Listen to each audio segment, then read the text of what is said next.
आज हमारी 8th की पहली क्लास है और हम अपना पहला चैप्टर मैथ्स का पढ़ने जा रहे हैं जिसका नाम है परिमेय संख्या या रेशनल नंबर। तो देखो, रेशनल नंबर स्टार्ट करने से पहले हम थोड़ा सा अपने बेसिक पार्ट में जाएंगे जो आप लोगों ने 6th क्लास 7th क्लास में पढ़ा है और उससे पहले भी आप लोगों ने इस चीज़ को पढ़ रखा था, पर उसे रिवीजन करना बहुत ज़्यादा कंपलसरी है। तो पहले मैं मैथ्स में आपको बेसिक से लेके चलता हूँ कि मैथ्स एक्चुअल में है क्या चीज़ और मैथ्स में बच्चों को दिक्कत कहाँ पे आती है, देन हम चैप्टर में एंटर करते हैं। अगर आप मैथ्स को बेसिकली समझ के करोगे तो आपके लिए बहुत ज़्यादा ईजी होगा। मैथ्स को रटने की कोशिश करोगे तो फिर आपको दिक्कत आएगी ही आएगी, जैसा कि प्रीवियस क्लास में माइट भी आया हो। बट डैम श्योर अगर आप मेरे जैसा मैं आपको समझा रहा हूँ वैसा करते हो तो आपको कहीं भी दिक्कत मैथ्स में आने वाली नहीं है। इवन दिस क्लास एंड आगे वाले आपके अपकमिंग क्लासेस में भी आपको दिक्कत आने वाली नहीं है। तो स्टार्ट करते हैं। सबसे पहले देखो, मैथ्स है क्या हमारे लिए। अगर 8th क्लास में बात करें तो 8th क्लास में मैथ्स है क्या चीज, क्या है मैथ्स। कह रहे भैया आज तक हमने पढ़ा है मैथ्स में सिर्फ और सिर्फ कुछ ही चीजें में क्या क्या पढ़ा हमने। कह रहे हमने पढ़ा है सिर्फ नंबर्स के बारे में। किसके बारे में पढ़ा? नंबर्स के बारे में पढ़ा है, यानी गिनतियों के बारे में पढ़ा है। अब गिनतियां क्या हैं? गिनतियां जो हमने 1 2 3 4 5 6 7 8 एंड सो ऑन स्टार्ट किया था। उसके अलावा हमने क्या पढ़ा? काउंटिंग पढ़ा, यानी हिंदी में कहते हैं पहाड़े। देखो, मैं यहाँ पे हिंदी और इंग्लिश दोनों में नोट डाउन कराऊंगा। स्टार्टिंग के थ्योरेटिकल पार्ट आप सब हिंदी और इंग्लिश दोनों में नोट करना। उसके बाद आगे के जो पार्ट होंगे, जैसे क्वेश्चन अपने मीडियम के अकॉर्डिंग आप सॉल्व कर लेना, जो यहाँ पे कराया जाएगा। मैं हिंदी इंग्लिश दोनों में करवाऊंगा। आपका अगर हिंदी मीडियम तो हिंदी मीडियम में करना, इंग्लिश मीडियम में तो आप इंग्लिश मीडियम में करना। और सबसे बेसिक बात पहले ही बता दे रहा हूँ मैं आप लोगों को, आपको 2 कॉपीज बनानी है। एक कॉपी आप क्लास वर्क के लिए रखोगे और दूसरी कॉपी आप होमवर्क के लिए रखोगे। और ये बहुत ज्यादा मैंडेटरी है। होमवर्क में ऐसा नहीं जो खाली आपको होमवर्क के लिए दिया गया क्वेश्चन है वही होगा।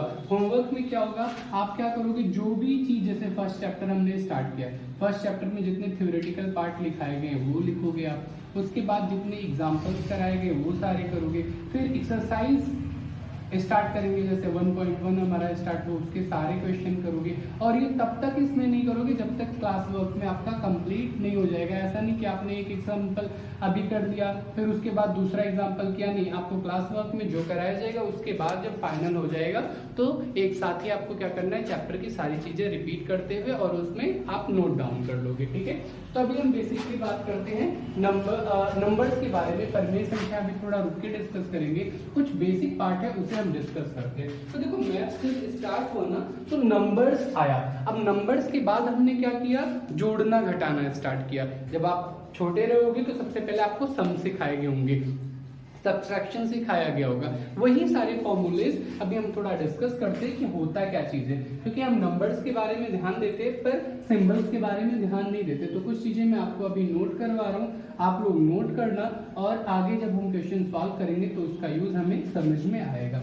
जैसे दिया गया है कोई एक साइड, देखो आपको पता है 2 साइड होती है, एक होता है लेफ्ट हैंड साइड और एक होता है राइट हैंड साइड। ठीक है ना, तो लेफ्ट हैंड साइड में क्या होता है, अगर कोई प्लस का मार्किंग है दूसरी साइड जाता है तो माइनस हो जाता है, माइनस का है तो प्लस हो जाता है, मल्टीप्लाई है तो डिवाइड हो जाता है और डिवाइड है तो मल्टीप्लाई हो जाता है। ये बहुत बेसिक से पार्ट है, इन्हें आपको याद रखना है। आप लोग नोट करते चलना, मैं इसे इरेज करता हुआ चलूंगा। ठीक है, आप लोग वीडियो को पॉज कर लेना और वीडियो को पॉज करके आप नोट डाउन करके देन आगे कंटिन्यू चलेंगे। ठीक है, तो ये पार्ट आप लोग नोट कर लेना। इसके बाद देखो, बेसिक पार्ट हम नंबर्स में चलते देन आगे के फॉर्मूलेज में आपको डिस्कस करते हैं इसके बारे में। सबसे पहला जो नंबर्स में आता है वो क्या आता है, सबसे पहला जो चीज आता है वो आपका आता है नेचुरल नंबर। क्या आता है? Natural number, NATURAL, natural number. Hindi में कहते हैं इसे प्राकृतिक संख्या। मोस्टली बच्चों को पता होगा प्राकृतिक संख्या क्या होता है, पर आज इसका हम डेफिनेशन करते हैं। क्या करते हैं डेफिनेशन, पहले इंग्लिश में लिखूंगा देन हिंदी में। कहते हैं that type of number which start from 1 and there is no any ending point, यानी ऐसी संख्या जो स्टार्ट तो 1 से होती है लेकिन अंत नहीं होता है। अब अंत नहीं होता, जैसे देखो अगर आपको मैं कहूँ कि आपको कुछ लोगों को काउंट करना है तो आप क्या करोगे, 1 से स्टार्ट करोगे, 0 से तो स्टार्ट नहीं करोगे, आप कहोगे 1 2 3 4 5 6 7 8 व्हाटएवर। लेकिन अगर मैं क्या कहूँ आपकी सिटी में जितने लोग हैं उनको काउंट करो तो आप कहाँ तक जाओगे, सपोज दैट आप करोड़ तक गए, ठीक है ना। उसके अलावा यानी इकाई या हिंदी में अगर डिस्कस करें तो क्या कहेंगे, इकाई, दहाई, सैकड़ा, हजार, 10,000, लाख, 10 लाख, करोड़, 10 करोड़, अरब, 10 अरब, खरब, 10 खरब, नील, 10 नील, पद्म, 10 पद्म। इसका मतलब कंटिन्यू आगे चलता जाएगा, कहीं पे एंडिंग नहीं है। और थोड़ा सा हम 6 क्लास में जाते हैं। 6 क्लास में पहला ही चैप्टर आप लोगों ने पढ़ा था जिसमें क्या किया गया था, इंडियन सिस्टम और इंटरनेशनल सिस्टम के बारे में बताया गया था, जहां पे हम क्या करते थे, मिलियंस, बिलियंस, ट्रिलियंस में चेंज कर देते थे। तो अब थोड़ा लंबा हम नहीं लेके जाते, हम उसे मिलियंस, बिलियंस, ट्रिलियंस में कंप्लीट कर देते हैं, ठीक है ना। तो आगे स्टार्ट करते हैं इसके आगे का पार्ट। यानी बात ये निकली कि जो नंबर्स होते हैं वो कहीं एंड नहीं होते। हिंदी में इसे लिखेंगे कि ऐसी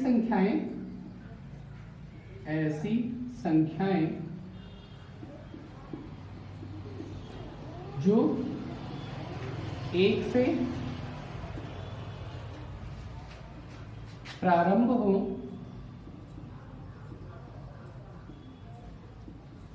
और अनंत तक जाए, अनंत तक जाए, ऐसी संख्याएं क्या कहलाती हैं, प्राकृतिक संख्या। अब इसे एक और नाम से जाना जाता है जिसे बोला जाता है काउंटिंग नंबर। क्या बोला जाता है, काउंटिंग नंबर। काउंटिंग नंबर क्यों बोला गया, यानी गिनने वाला नंबर, क्योंकि जब भी इंसान, ह्यूमन बीइंग आया कहाँ पे, इस अर्थ पे, जब उसने गिनना स्टार्ट किया तो उसने कहाँ से स्टार्ट किया, 1 से गिनना स्टार्ट किया, देन आगे 2 स्टार्ट हुआ, देन कंटिन्यू चलता गया। तो इसे लिखेंगे कैसे कि नेचुरल नंबर कौन से होते हैं, counting number 1 2 3 4 5 6 7 8 9 10 and dash dash dash. अब इसका मतलब क्या है कि कंटिन्यू चलता जा रहा है, ये कहीं खत्म नहीं हो रहा है। Is that clear. आप लोग वीडियो पॉज करके इसे नोट डाउन कर लेना। अगर कहीं भी समझ नहीं आए तो आप मैसेज कर देना, मैं मैसेज के थ्रू आपको एलेबरेट कर दूंगा, या नेक्स्ट वीडियो जब हमारी होगी, नेक्स्ट क्लास हमारी होगी तो वहां पे मैं आपको आपके सारे डाउट्स क्लियर कर दूंगा। इसे मैं इरेज कर रहा हूँ, आप लोग नोट डाउन कर लो वीडियो पॉज करके। अब देखो दूसरा पॉइंट समझाने से पहले, दूसरा पॉइंट हमारा होल नंबर होना चाहिए था, पर यहाँ पे हम एक चीज और ले रहे हैं। जो दूसरा पॉइंट है वो है हमारा यहाँ पे नंबर लाइन, जो आज तक आप करते आए हो, नंबर लाइन।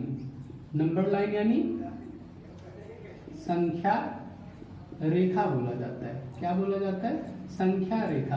अब देखो संख्या रेखा होता क्या है, संख्या रेखा क्या करता है बेटा, एक एरो ऐसे आप लोगों ने बनाया होगा 6 क्लास का पहला एक्सरसाइज का पहला क्वेश्चन या दूसरा क्वेश्चन है। पहले क्वेश्चन में आपको दिया गया है कि कंपेयर करो टेम्परेचर के बारे में, याद होगा थोड़ा सा, वो भी नंबर लाइन पे ही रिप्रेजेंट था, ठीक है ना। तो अभी हम क्या करते हैं, समझते हैं नंबर लाइन या संख्या रेखा होती क्या है। तो देखो ऐसे कुछ होता है, बीच में 0 होता है, इधर आपके पॉजिटिव नंबर होते हैं जिन्हें क्या बोला जाता है, धनात्मक संख्या बोला जाता है, और इस साइड के नंबर जो होते हैं वो क्या बोला जाता है, नेगेटिव नंबर, या हिंदी में कहते हैं ऋणात्मक संख्या। वेरी गुड, ठीक है। अब देखो यहां पे हम इसे रिप्रेजेंट कर देते हैं कुछ नंबर्स को,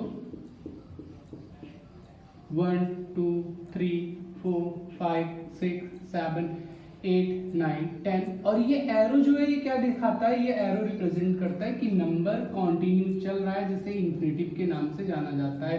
हिंदी में अनंत बोलते हैं, इंग्लिश में इंफिनिटिव बोला जाता है। ये जो मार्क है ना, 8 को उल्टा करके लिख दिया गया, ये किसका मार्क है, इंफिनिटिव का मार्क है, अनंत का मार्क है।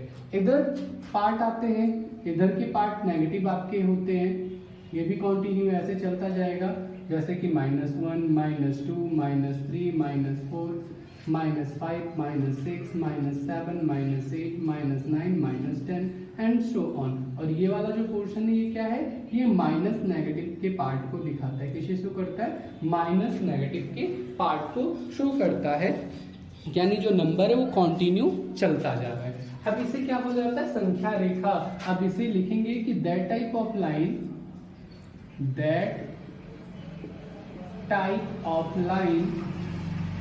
which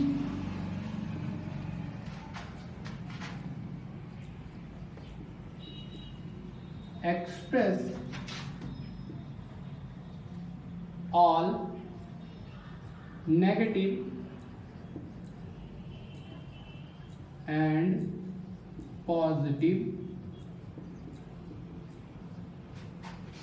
numbers। करेक्ट, ऐसी line, that type of line which express all negative and positive numbers.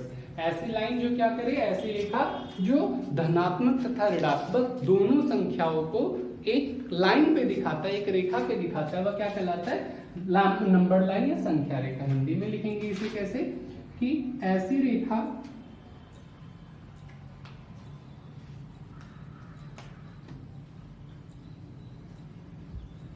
रेखा जो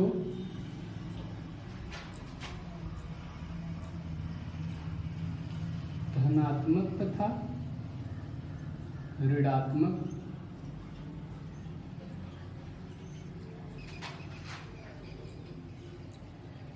संख्याओं को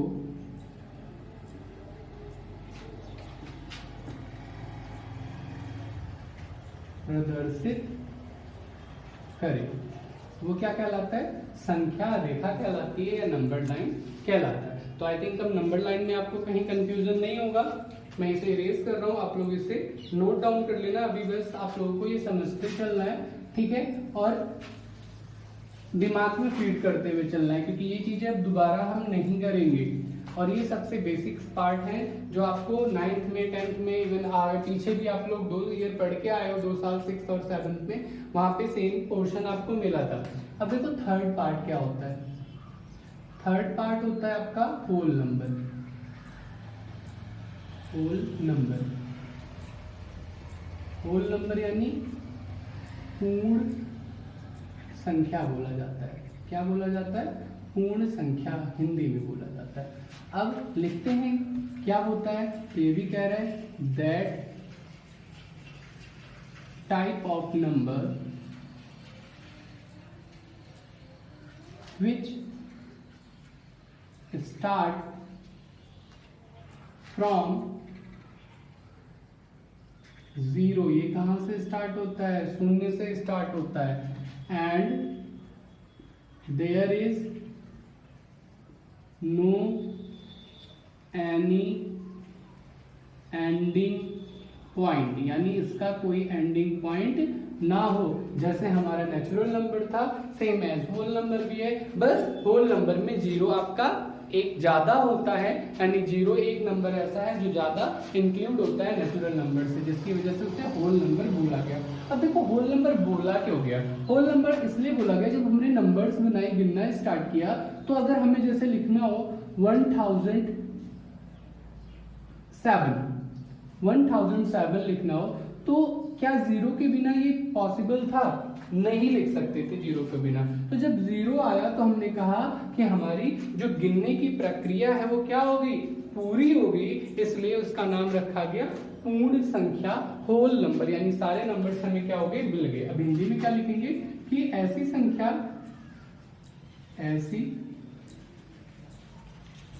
संख्याएं जो शून्य से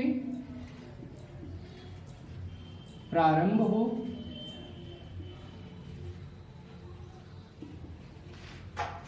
तथा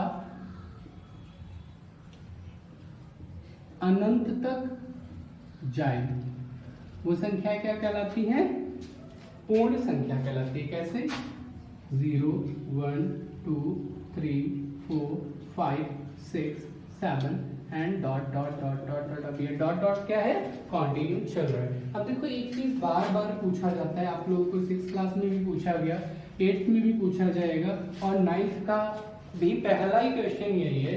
लिखते हैं कि डिफरेंस आपको बताना है किसके बीच में, डिफरेंस बिटवीन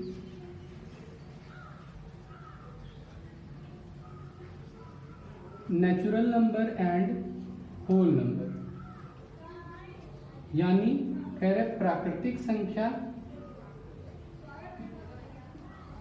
और पूर्ण संख्या में क्या अंतर है। तो देखो दोनों में अंतर क्या है, सिर्फ और सिर्फ 0 का अंतर है। ठीक है, जो आपका होल नंबर होता है पूर्ण संख्या उसमें 0 होता है, और जो आपका नेचुरल नंबर होता है उसमें 0 नहीं होता है। तो यही दोनों के बीच में डिफरेंस है।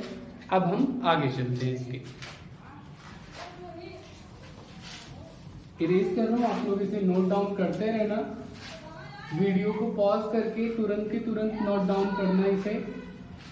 ठीक है, जैसे अब देखो हम 3rd 4th पार्ट पढ़ने वाले हैं नंबर्स के बारे में, जो चैप्टर की बेसिक है, यानी जो चैप्टर है।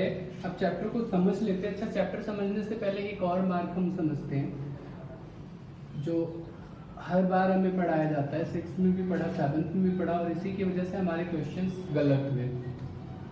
Plus plus plus minus minus minus minus plus.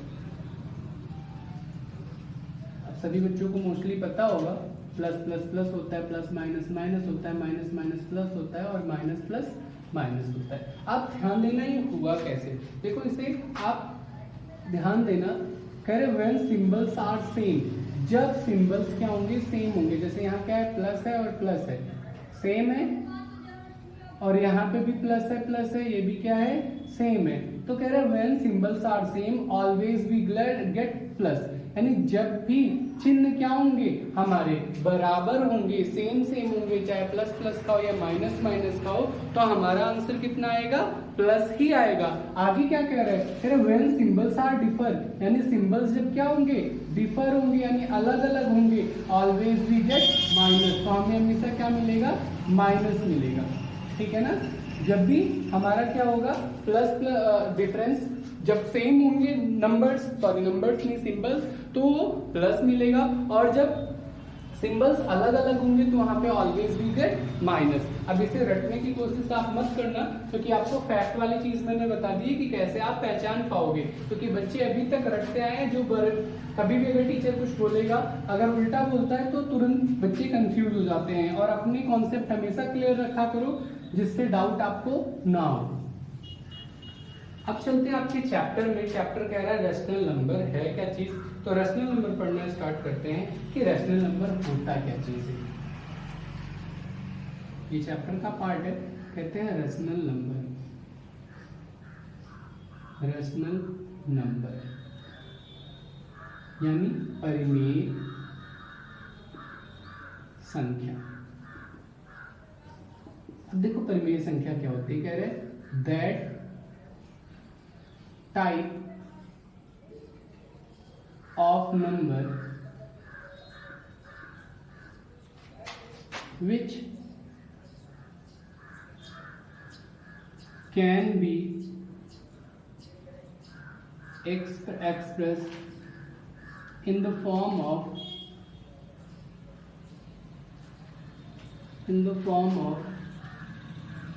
p by q and q equal to not 0। Hindi में पहले लिख लेते हैं, फिर समझते हैं। फिर ऐसी संख्या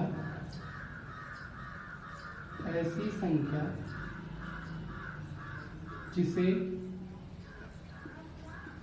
p by q के रूप में निरूपित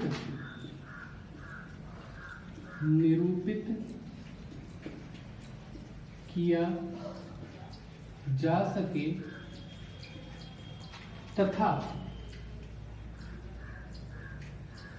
q इक्वल टू नॉट 0 हो, वह परिमेय संख्या कहलाती है। ठीक है ना। अब समझना पी बाई क्यू है क्या चीज। देखो पी बाई क्यू की जगह पे हम कोई भी अल्फाबेट ले सकते थे, A by B, C by D, H by J, जो भी आपको 26 अल्फाबेट से लेना था वो आप ले सकते हो। पी और क्यू क्यों लिया गया, क्योंकि ये थोड़े यूनिक हैं और एक साथ हैं, तो इसलिए हम पी क्यू ले लेते हैं। जैसे एक्स वाई ले लिया, ए बी ले लिया, तो पी क्यू ले लिया यहाँ पे। अब देखो पी क्यू एक्चुअल में है क्या, यहाँ पे जो पी वर्ड है ना, ये आपके अंश को दिखाता है। किसे दिखाता है, अंश को रिप्रेजेंट करता है, जिसे न्यूमरेटर हम बोलते हैं। और जो क्यू है ये क्या दिखा रहा है, हर को दिखा रहा है। हर यानी आपके डिनोमिनेटर को रिप्रेजेंट कर रहा है। यानी पी और क्यू सिर्फ और सिर्फ फ्रैक्शन आप लोगों ने पढ़ा था, ठीक है ना, उसी रूप में जब रिप्रेजेंट किया जा सके तो उसे क्या कहा जाता है, रैशनल नंबर के नाम से जाना जाता है। यानी और लेकिन कंडीशन क्या है कि नीचे क्या नहीं होना चाहिए, यानी हर जो आपका है वो 0 नहीं होना चाहिए। 0 क्यों नहीं होना चाहिए ये चीज देखना। जैसे सपोज दैट 5/3, ये तो आपका क्या है, रैशनल नंबर है, क्योंकि पी भी क्या है 5 है और क्यू भी क्या है 3 है। और कंडीशन क्या है कि क्यू हमारा 0 नहीं होना चाहिए। अब बताओ 0 क्यों नहीं होना चाहिए, एक बार समझना। कह रहे 5/0 है। अब मैं क्या करता हूँ, इसका मतलब क्या होता है, 5 को डिवाइड करना है 0 से। अब 0 से कितने टाइम आप बेटा डिवाइड करोगे, इसका कुछ होने वाला है 5 का, कुछ भी नहीं होने वाला। आप इन्फिनिटी तक करते चले जाओगे पर फिर भी 5 डिविजिबल नहीं होगा। इसीलिए हम इसे रिप्रेजेंट 0 से नहीं करते, यानी 0 जो आपका डिनोमिनेटर है वो 0 नहीं होना चाहिए। यही इसकी कंडीशन है। तो आप पूछोगे अच्छा सर अगर ऊपर 0 हो गया तो क्या चलेगा, हाँ बिल्कुल चलेगा। अब कह रहे हैं कि कौन कौन से नंबर हो सकते हैं रैशनल नंबर, देखो 5/6 हो सकता है, 3/2 हो सकता है, 9/3 हो सकता है, मतलब कोई भी नंबर जो आपके समझ में आए और जिसके न्यूमरेटर और डिनोमिनेटर हो उसे हम इजीली क्या बोलेंगे, रैशनल नंबर है। अब एक क्वेश्चन आया, बच्चे ने पूछा कि 0/5 क्या ये रैशनल नंबर है, तो मैं कहूंगा हाँ भैया है। क्यों नहीं है, क्यों है, बिकॉज ऑफ कंडीशन ने क्या कहा था, p/q के रूप में लिखा जा सके, हाँ लिखा जा रहा है। लेकिन उसने एक कंडीशन दी, q इक्वल टू नॉट 0 होना चाहिए, यानी नीचे वाला 0 नहीं होना चाहिए। उसने ये थोड़ी बोला कि ऊपर वाला भी 0 नहीं होना चाहिए। तो जब भी ऐसी संख्याएं हों जिन्हें आप p/q के रूप में निरूपित कर सको और साथ ही साथ नीचे जो डिनोमिनेटर है वो आपका क्या हो, शून्य ना हो, तो वो क्या कहलाएगा, आपका रैशनल नंबर कहलाएगा। आई थिंक आप लोगों को समझ में आ गया होगा कि रैशनल नंबर होता क्या चीज है, ठीक है ना। अब इसे मैं इरेज कर रहा हूं, आप लोग इसे नोट कर लेना।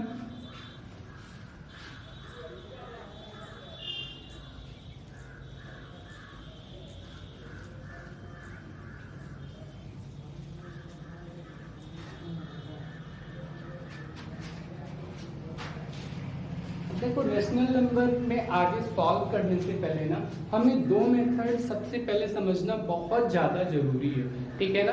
दो मेथड कौन कौन से हैं, एक मेथड आप लोगों ने नाम सुना होगा, cross multiplication method, cross multiplication method, ठीक है, जिसे हिंदी में बोला जाता है वज्र गुणनखंड विधि।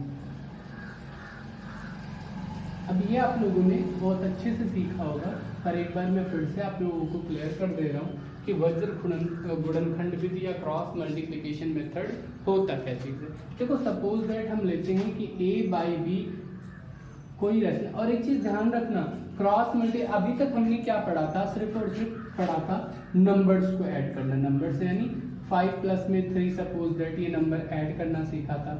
यही नंबर सपोज दैट मैं एग्जांपल ले रहा हूँ माइनस करना सीखा था, मल्टीप्लाई करना सीखा था और डिवाइड करना सीखा था, ठीक है ना। लेकिन जब ये चीज क्या हो गया, रैशनल नंबर बन गया, जब ये बिकम रैशनल नंबर, तो यहाँ पे इसे सॉल्व करने का प्लस और माइनस का तरीका अलग हो गया और मल्टीप्लाई और डिवाइड करने का तरीका अलग हो गया। अब जो हम अपने ट्रेडिशनल मेथड से सॉल्व कर रहे थे उस ट्रेडिशनल मेथड से हम सॉल्व नहीं करेंगे, अब हम नया विधि करेंगे। तो जो इन दोनों को सॉल्व करता है वो क्या कहलाता है, क्रॉस मल्टीप्लिकेशन। यानी ध्यान रखना, क्रॉस मल्टीप्लिकेशन आपको सिर्फ और सिर्फ जब दो रैशनल नंबर को आप जोड़ रहे हो, घटा रहे हो, तभी यूज करना है। उसके अलावा क्रॉस मल्टीप्लिकेशन मेथड का यूज नहीं करना है आपने। और बाकी मल्टीप्लाई डिवाइड के लिए अलग केसेस हैं, वो मैं आपको बताऊंगा। अभी सिर्फ और सिर्फ क्रॉस मल्टीप्लिकेशन यानी प्लस और माइनस की कंडीशन को मैं यहाँ पे एलाबोरेट कर रहा हूँ, आप ध्यान से समझना। जैसे सपोज दैट कोई हमने फ्रैक्शन लिया, सॉरी रेशनल नंबर लिया, a बाई बी कोई रेशनल नंबर है और यहाँ पे प्लस या माइनस, अभी आपको बताया कि ये किस चीज कंडीशन के लिए होता है, या तो जोड़ने के लिए होगा या फिर घटाने के लिए होगा। तो मैंने भी ये अज्यूम कर लिया कि या तो जोड़ने के लिए या तो घटाने के लिए, दोनों सिंबल एक साथ मैंने यहाँ पे रिप्रेजेंट कर दिए हैं ताकि आपको समझ में आ जाए। अब यहाँ पे c बाई डी कोई अदर रेशनल नंबर था। अब इसे सॉल्व करने के लिए क्या होता है, कहता है नीचे का जो डिनोमिनेटर है वो सामने वाले के मल्टीप्लाई में होगा, यानी इसका मल्टीप्लाई इससे होगा, इन दोनों का आपस में होगा, फिर बीच में जो भी सिंबल रहेगा चाहे प्लस का या माइनस का वो वहां आ जाएगा और नीचे आपस में इन दोनों का मल्टीप्लाई होगा। कैसे होगा देखते हैं। कह रहे a यानी a मल्टीप्लाई डी हो जाएगा, प्लस या माइनस जो भी सिंबल लगा होगा एक ही लगा होगा, दोनों नहीं लगा होगा। आपको बस मैं ये समझा रहा हूँ फॉर्मूला, इस वजह से मैं दोनों लगा रहा हूँ, आप एक ही लगाओगे जब तो क्वेश्चन होगा आपको अपने आप समझ में आ जाएगा। बाकी अभी एग्जांपल हम सॉल्व करेंगे तो ऑटोमेटिकली आपके दिमाग में आ जाएगा कि है क्या चीज। और दूसरा क्या कह रहा है, b को c से करना है, यानी b मल्टीप्लाई c और ऊपर ही से लिख देना है, और नीचे क्या करना है, b और d को आपस में मल्टीप्लाई कर देना है, b और d को आपस में मल्टीप्लाई कर देना है। तो ये क्या कहलाएगा आपका क्रॉस मल्टीप्लिकेशन मेथड, ठीक है ना। अब इस चीज को हम यहीं पे क्लास को एंड कर रहे हैं। अगली क्लास में मैं आपको इसके एग्जांपल्स सॉल्व करवाऊंगा और साथ ही सेकंड मेथड की बात करेंगे हम, और उसके बाद मल्टीप्लाई और डिवाइड की बात करेंगे। तब तक आप लोग ये क्वेश्चंस जितने भी जो कुछ भी समझाया गया थ्योरेटिकल पार्ट उसे नोट डाउन करोगे, उसे समझोगे और याद करने की भी कोशिश कर सकते हो। आप याद भी करो, बस ज्यादा अच्छा है, समझ लोगे तो ज्यादा मच बेटर है। और सब कुछ जितना भी नोट कराया गया है, जितना कुछ भी मैंने यहाँ सॉल्व किया है, लिखा है, वो सब आप लोग कॉपी में नोट करके ग्रुप में सेंड करोगे, ठीक है ना। Meet will next class. ये क्लास यहीं पे खत्म होती है।